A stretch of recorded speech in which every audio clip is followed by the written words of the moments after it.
Et en fait, le plombier, c'était Jean-Pierre Pernaut. Si, je te jure. Qu'est-ce que tu fais là? Ah, salut. Je raconte mon rêve là depuis tout à l'heure. Il est incroyable. Mais t'es Faut trop que je sérieux, te on raconte. tourne une vidéo là? N'importe quoi. Une vidéo. Eh, laisse-moi profiter de mon mois de décembre, s'il te On a plaît. passé la mi-janvier. Ah ouais, 18 janvier. Hum. Ouais, mais on n'a pas prévu de vidéo avant un bon moment là, donc. Et la caméra Tranquille. là, c'est pourquoi? Écoute, j'ai oublié de la ranger la caméra, c'est tout. Bah Laisse-moi oui, mais là ça tranquille, tourne. hein. Ah oui, ça tourne. Les Pays-Bas. Bordé au sud par la Belgique, à l'est par l'Allemagne et au nord par la mer du Nord, ce pays d'Europe relativement petit cache bien son jeu. En effet, avec pas moins de 17,2 millions d'habitants répartis sur 41 500 km², les Pays-Bas sont le pays européen avec la densité de population la plus élevée, devançant la Belgique et le Royaume-Uni.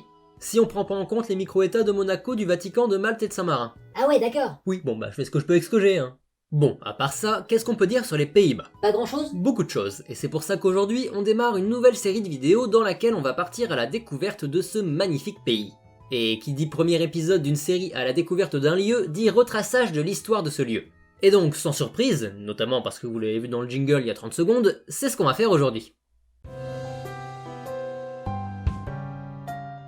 Bien que les premières traces humaines sur le territoire des actuels Pays-Bas remontent aux Néandertaliens il y a 40 000 ans, avec par la suite des installations et des campements qui apparaissent à partir de moins 4800, notre voyage débute au 8e siècle avant notre ère. À cette époque, différents peuples germaniques quittent la Scandinavie, sujette à des difficultés climatiques, et s'installent dans le nord des contrées néerlandaises. Ils sont rejoints au cours des siècles suivants par d'autres groupes ethniques, et au 1er siècle avant notre ère, la zone se retrouve partagée entre les tribus germaniques au nord et les tribus celtes au sud. Évidemment, la prospérité grandissante de ces populations hétéroclites n'a pas manqué de taper dans l'œil des Romains, qui conquièrent la région entre moins 57 et moins 53, et y construisent les premières villes, à l'image d'Utrecht vers l'an moins 50. Dès lors, les Pays-Bas font office de frontière nord de l'Empire romain, ce qui ne plaît pas forcément aux Frisons, qui se révoltent et clament l'indépendance du royaume de Frise en l'an 28, préférant être des alliés de Rome plutôt que ses sujets. Les autres peuples, quant à eux, font partie intégrante de l'Empire jusqu'à sa chute au 5e siècle. Cet effondrement représente alors une véritable aubaine pour les tribus germaniques, qui en profitent pour prendre leur part du gâteau. Les Frisons gardent la côte nord-ouest, les Saxons occupent la partie est, et les Francs s'installent au sud. Ah ça va, c'est cool, ils ont fait une répartition équitable. Alors, dans l'idée, oui. Mais les Frisons et les Francs n'arrivent pas à se contenter de ces possessions, et les deux peuples se font la guerre dès le 7e siècle.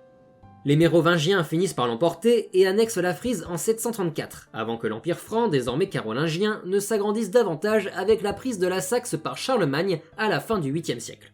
Ainsi, les Francs obtiennent un contrôle total sur les futurs Pays-Bas, imposant la christianisation, développant l'activité économique et renforçant l'usage de la langue francique dans toute la région. Celle-ci persiste d'ailleurs au fil du temps et évolue peu à peu vers le vieux néerlandais. En 843, suite à la mort de Louis le Pieux, petit-fils de Charlemagne, l'Empire carolingien est divisé en trois. La Francie occidentale, futur royaume de France, revient à Charles le Chauve. La Francie orientale est allouée à Louis le Germanique, et la Francie médiane, s'étalant du centre de l'Italie à la Frise, est récupérée par Lothaire Ier.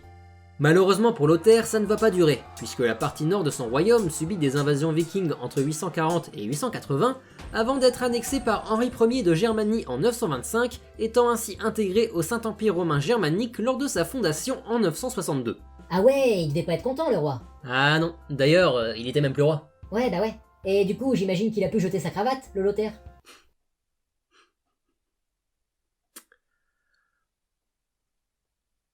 Le territoire, loin d'être un ensemble unifié, est alors scindé en 7 entités. Les comtés de Hollande, de Flandre et de Hainaut, les duchés de Gueldre et de Brabant, et les évêchés d'Utrecht et de Liège.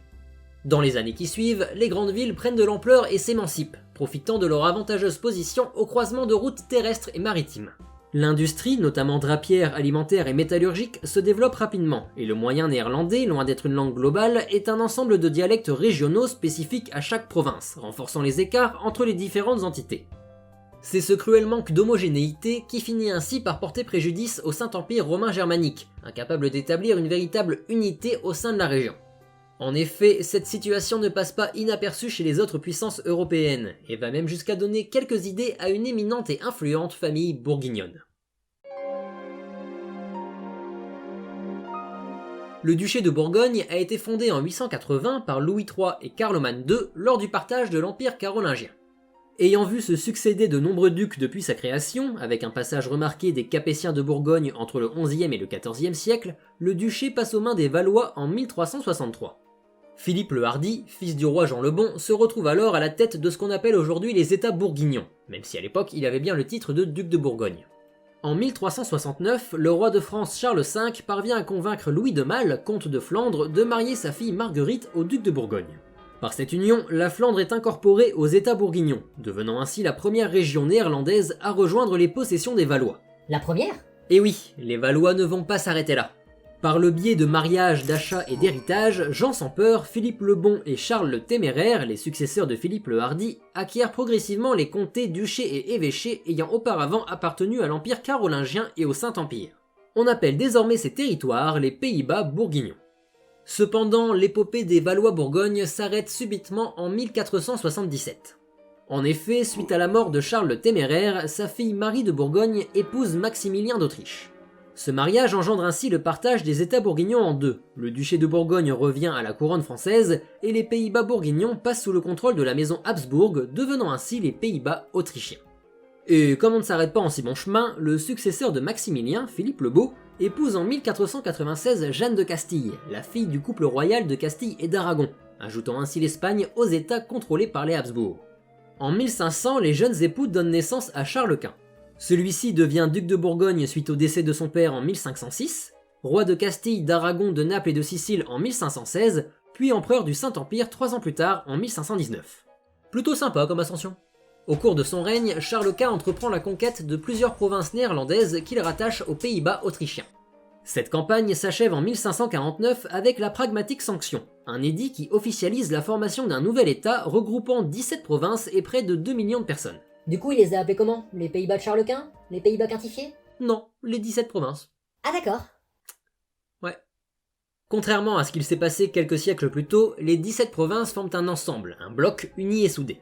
Preuve de cette homogénéité, les dialectes régionaux sont regroupés et uniformisés en une seule langue nationale, le néerlandais. Mais malheureusement... Encore? Eh oui, encore. Malheureusement donc, en 1555, Charles Quint lègue les 17 provinces à son fils Philippe II. Bah, c'est quoi le problème? Le problème, c'est que contrairement à son père qui était un pur néerlandais dans l'âme, Philippe est un enfant du royaume d'Espagne, si bien qu'on peut désormais parler de Pays-Bas espagnols.